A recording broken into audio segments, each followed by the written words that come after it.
എൻ്റെ മോൻ ഒരു വർക്ക്ഷോപ്പ് തുടങ്ങി. 1.5 വർഷമായപ്പോഴേക്കും ഞങ്ങൾ ആകപ്പാടെ സമാധാനം നഷ്ടപ്പെട്ട നിലയിലെത്തി. കാരണം ഒരുപാട് നഷ്ടങ്ങൾ വന്നു, ഒരുപാട് ബുദ്ധിമുട്ടുകൾ വന്നു. അങ്ങനെ വന്നു കഴിഞ്ഞപ്പോൾ ഞാൻ എൻ്റെ മരുമോനോട് ചോദിച്ചു, മക്കളെ ഇങ്ങനെ പോയാൽ നമ്മൾ എന്ത് ചെയ്യുമെന്ന് ചോദിച്ചു. അപ്പോൾ മരുമോൻ പറഞ്ഞു, അമ്മ വിഷമിക്കണ്ട, എൻ്റെ ഒരു കൂട്ടുകാരൻ ദുബായിലുണ്ട്, ഞാൻ അവനെ വിളിക്കട്ടെ എന്ന് പറഞ്ഞു. വിളിച്ചു. അങ്ങനെയാണ് ഈ മെയ് മാസം 28-ാം തീയതി എൻ്റെ കൂട്ടം പോണത് ദുബായിലേക്ക്. അവിടെ ചെന്നിട്ടാണെങ്കിൽ കുഞ്ഞിന് ജോലി ആകണില്ല. 3 മാസം ആകാറായി. എനിക്കൊരു സമാധാനവും ഇല്ല. ഞാനൊരു അംഗൻവാടി ടീച്ചറാണ്. 43 വർഷമായി ഞാൻ അംഗൻവാടിയിൽ ജോലി നോക്കുന്നു. എൻ്റെ സ്കൂളിൽ ഒരു ഗവൺമെൻറ് UP സ്കൂളിലാണ് എൻ്റെ അംഗൻവാടി ഇരിക്കുന്നത്. ഞാൻ എന്നും പോകുമ്പോൾ സ്കൂളിനോട് ചേർന്ന് തന്നെ അമലോത്ഭവ മാതാവിൻ്റെ ഒരു കപ്പോളയുണ്ട്. ഞാൻ മാതാവിനെ നോക്കും, ഒന്നും ഞാൻ പറയില്ല. കാരണം എന്താ വെച്ചാൽ എല്ലാം അറിയാവുന്ന ലോകം നിറഞ്ഞിരിക്കണം, നമ്മോട് എന്ത് പറയാൻ, ഞാനൊന്നും പറയില്ല.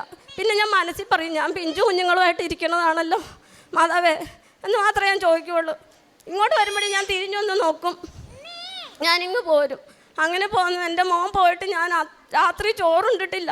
ഉറക്കം എന്നാന്ന് എനിക്കറിയാൻ പാടില്ല. ഞാൻ ആകെപ്പാടെ വിഷമിച്ച് ഇവള് ജോലി കഴിഞ്ഞ് വരുമ്പോഴേ കുഞ്ഞിനെ ഏൽപ്പിച്ചിട്ട് ഞാൻ പ്രാർത്ഥിച്ച് കയറി കിടക്കും. 12 മണിയാകുമ്പോൾ വീണ്ടും ഞാൻ പ്രാന്തിയെ പോലെ എഴുന്നേറ്റ് ഹാളിലും റൂമിലും ഒക്കെ നടക്കും.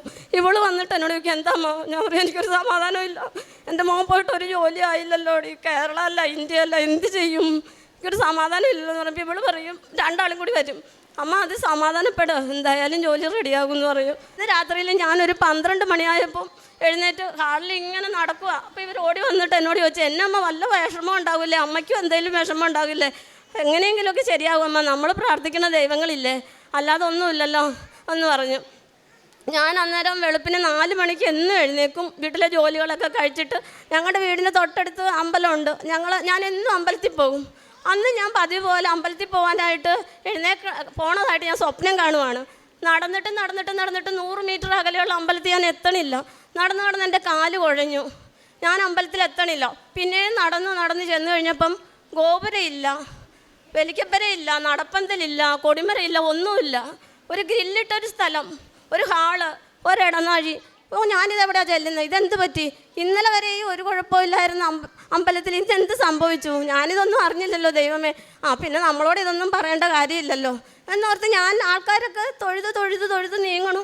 ഞാനും തൊഴുത് നീങ്ങി ഇവിടെ ഞാൻ വന്ന് നിന്നത് ഈ ആൾക്കാരിലാണെന്നുള്ളത് ഞാനിവിടെ വന്നപ്പോഴാണ് അറിയണേ. ഒരാൾ തൊഴുത് നീങ്ങി ഓരോരുത്തർ നീങ്ങണു. ഞാൻ വന്ന് നിന്നപ്പോഴേക്കും മാതാവ് ഇവിടെ നിന്ന് ഇറങ്ങി വന്നു.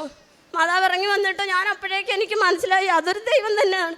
ദേവി എൻ്റെ പരാശക്തി എന്ന് പറഞ്ഞ് ഞാൻ കരഞ്ഞപ്പോൾ എൻ്റെ 2 കൈയിലും കയറി കെട്ടിപ്പിടിച്ചിട്ടു കവളത്ത് തട്ടിയിട്ട് എന്നോട് പറഞ്ഞു, കരയരുത്, എല്ലാം ശരിയാകും എന്ന് പറഞ്ഞു.